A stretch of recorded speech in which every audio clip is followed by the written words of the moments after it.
Jai Hind everyone. I am Narsan Pathak from CSE DS second year.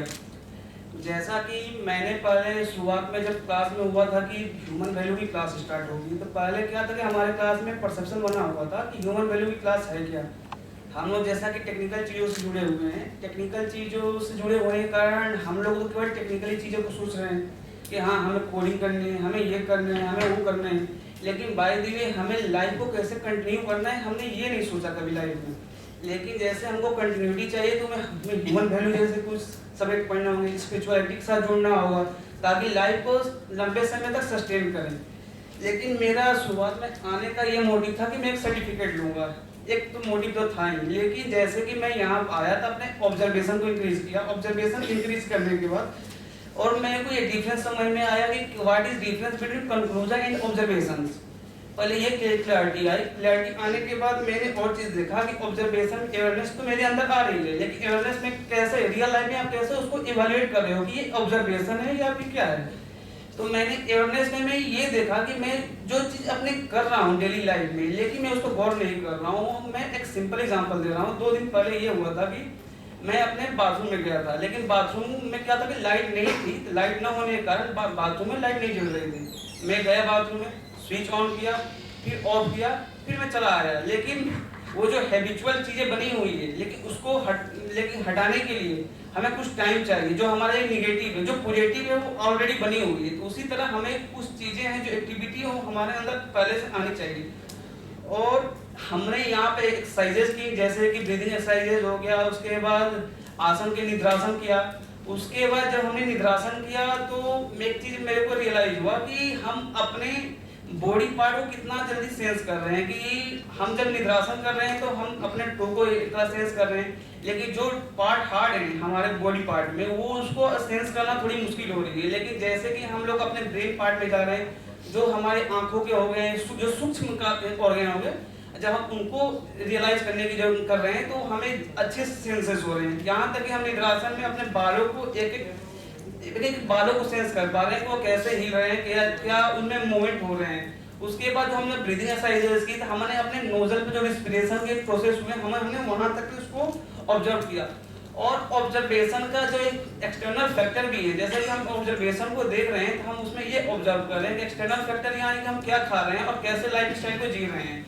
अब जैसे कि हम लोग बहुत सारे फूडी चीज़ों को खा रहे हैं, जैसा कि बीएन पांडे सर ने वहाँ पर इवेल्युएट किया कि हमारी बॉडी 3 टाइप की है, कफ है, वात है, पित्त है। तो हमें ये समझ में आया कि बॉडी भी 3 पार्ट की हुई है। हमें एक नॉलेज तो इंक्रीज हुआ ही हुआ कि हाँ बॉडी 3 टाइप की होती है। किसी का बॉडी कफ में आता है, किसी का वात में आता है, किसी का पित्त में आता है। और धीरे धीरे जैसे कि ये लेक्चर 36 आवर का था, इंक्रीज हुआ और चीजें समझ में आई। What is harmony nature. Harmony nature हम सबके अंदर है, सब जो इतने लोग प्रेजेंट है उनके अंदर हार्मोनी नेचर तो है ही है। लेकिन हार्मोनी नेचर को इंक्रीज कैसे करें ताकि एक सोसाइटी को डेवलपमेंट की तरफ ले जाए, ताकि सोसाइटी एक अच्छी तरफ हमारी जाए। अगर हम किसी रोड पे किसी को एक्सीडेंट होते हुए देखते हैं तो हमारे अंदर एक सस्टेनेबल आता है कि हाँ हमें इसको डॉक्टर के पास ले जाना चाहिए, या तो हमारे पास टाइम नहीं होता है या फिर हमें फियर होता है कि हाँ इन मामलों में क्यों पढ़ा जाए। तो हार्मोनी नेचर को जब इंक्रीज करेंगे तभी सोसाइटी की डेवलपमेंट होगी, और जब हम इंडिविजुअल लेवल पर उसको करेंगे तभी वो सोसाइटी की तरफ जाएगा और सोसाइटी में चेंजेस आएंगे। तो एक हमारे जब इंडिविजुअल में चेंजेस आएंगे तो हम उसको सीधे सोसाइटी की तरफ ले जाएंगे और भी कई चीजों को इम्प्लीमेंट कर सकते हैं। और क्या होता है कि हम कई बार हम लोग बोलते हैं तो कई बार हम लोग पॉज लेते हैं या फिर नहीं किसी की बातों को लोग सुनते ही नहीं है। अगर सामने वाला बंदा बोल रहा है तो हम उस पर डोमिनेट होने की कोशिश करते हैं कि हाँ मैं ही जो बोल रहा हूँ मैं ही सही हूँ, तुम नहीं सही हो। इसमें क्या हो जाता है कि कई बार कंक्लूजन आ जाता है, उसके बीच में कंट्राडिक्शन पैदा होने लगते हैं और जिसे उसके बाद वो धीरे धीरे दूरियां बढ़ने लगती हैं।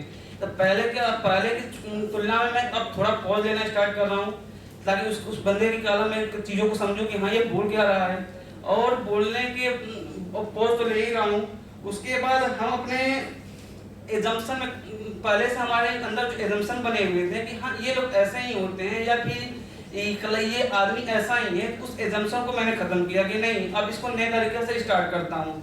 और जो हमारे कभी कभी क्या होता है कि हम लोग सोचने लगते हैं, कभी कभी मैं क्लास में रहता हूँ टेक ऑफ हो जाता हूँ, टेक ऑफ वो भी 5 से 10 मिनट तक। और टेक ऑफ होने और टेकअप जब मैं हो जाता हूँ तो उसमें इतना इंटरटेनमेंट फील करता हूँ कि हाँ यही मेरी लाइफ है, यही दुनिया है। और जब मैं वहाँ से वापस आता हूँ तो बाद में रियलाइज होता है कि ऐसे ही उसकी ना कभी फ्यूचर में कभी होने वाली चीज़ ना होने वाली है, ना बाद ना अभी कुछ पास्ट में हुआ है।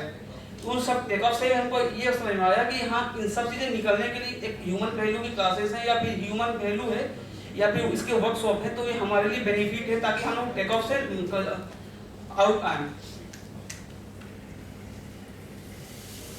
और जहाँ तक आज लास्ट क्लास में सर ने कहा कि स्किल में विशेषता और जीवन में श्रेष्ठता, ये एक इम्पोर्टेंट लाइन है जो मैंने अपने आप में ग्रहण किया कि हाँ इसको मैं लाइफ लॉन्ग तक रखूंगा कि स्किल में विशेषता, you have to make itself as uniqueness.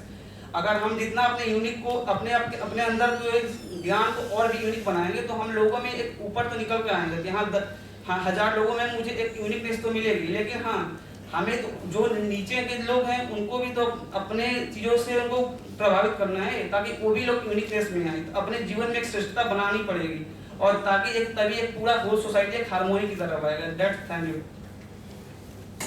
धन्यवाद लक्ष्मण, अच्छी शेयरिंग है। आपके बाद हम लोग सुनना चाहेंगे प्रतीक जी को। प्रतीक के बाद अक्षर प्रताप